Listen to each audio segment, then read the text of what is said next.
All right, this is video 4 of Notes B. So far we have done finding the inverse of tables and graphs.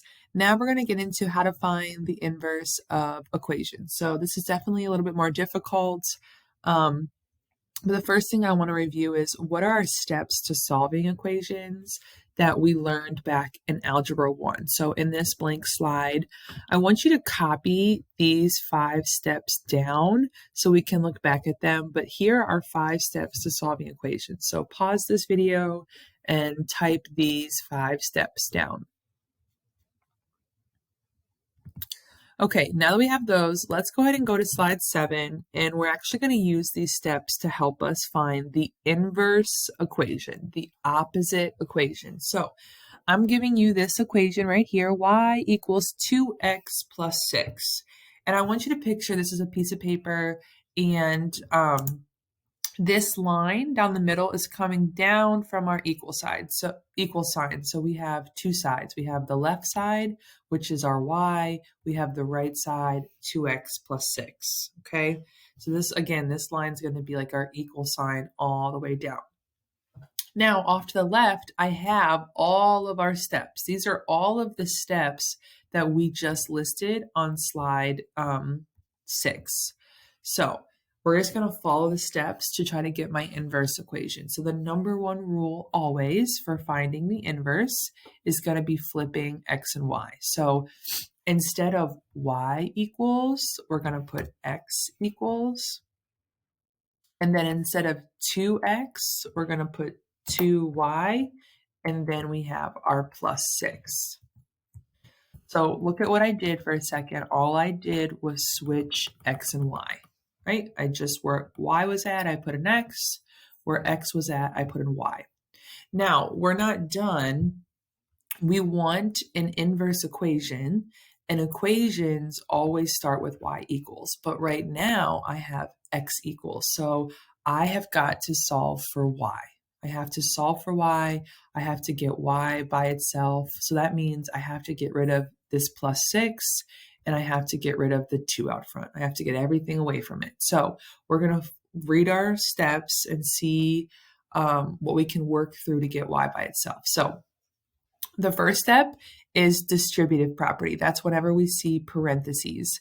In this problem, I do not see any parentheses, so I don't think I have to use the distributive property. So I'm actually going to ignore these 2 lines. So on my screen, I'm going to like black them out because I'm not using those 2 steps. There's no parentheses.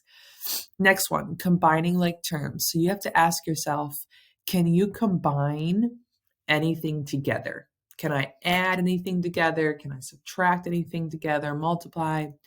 And I can't right now because 2y has a letter in it, and this 6 does not. So you can't put a letter with a number. So right now, I cannot combine anything together.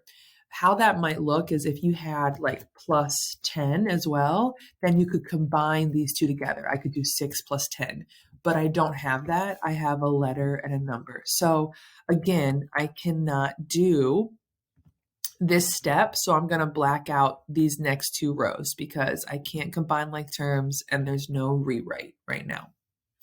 Okay, my next step, undo addition and subtraction. So you have to ask yourself, do you see an addition sign or a subtraction sign?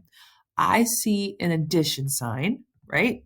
So that means I'm going to try to undo that. So you have to ask yourself, how can I undo a plus 6? What's the opposite of plus 6? How do I undo that? Well, hopefully you know the opposite would be minusing 6. So I'm going to put minus 6. But remember, when we do equations, when we solve equations, whatever you do to one side, you have to also do to the other side. So I'm also going to put another minus 6, 1 on the left, 1 on the right. Okay? So now let's rewrite this. So if I had a plus 6, right? And I did minus 6, that means these are going to cancel out. My plus 6, my minus 6 are going to cancel out. So I'm left with 2y. Okay? Now let's look, that's just the right side. Let's look on the left side. On the left side, I had an x, I have a -6.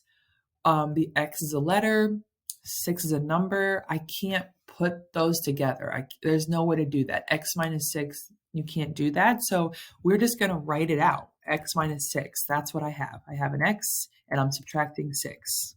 That's what I have right now. Now remember, we're trying to get y by itself. Right now, I don't have y by itself. I still have this 2 attached to it. So let's read my next step. Undo multiplication or division. So even though I don't see a multiplication or division sign, this 2 next to the y, these are being multiplied together. 2y means 2 times y. So if I want to undo multiplication, the opposite of that is division. So I'm going to divide by 2. And remember, whatever I do to one side, I have to do to the other side. So I'm going to divide by 2 on the other side. So here's what happens. When I had multiplying by 2 with the y, and then I divided by 2, those 2's cancel out. So I'm left with just a y, which is what I wanted to do in the first place, right? I wanted to get y by itself. So I have my y. On the left-hand side, look at what I have. I had x -6. I'm dividing by 2. I'm just going to write that whole thing out. X -6. And I'm actually going to put this in parentheses to like keep it together. X -6 divided by 2. And this, since we have y by itself, this is our final answer. This last line is just going to be to put the y first. So y equals x -6 divided by 2.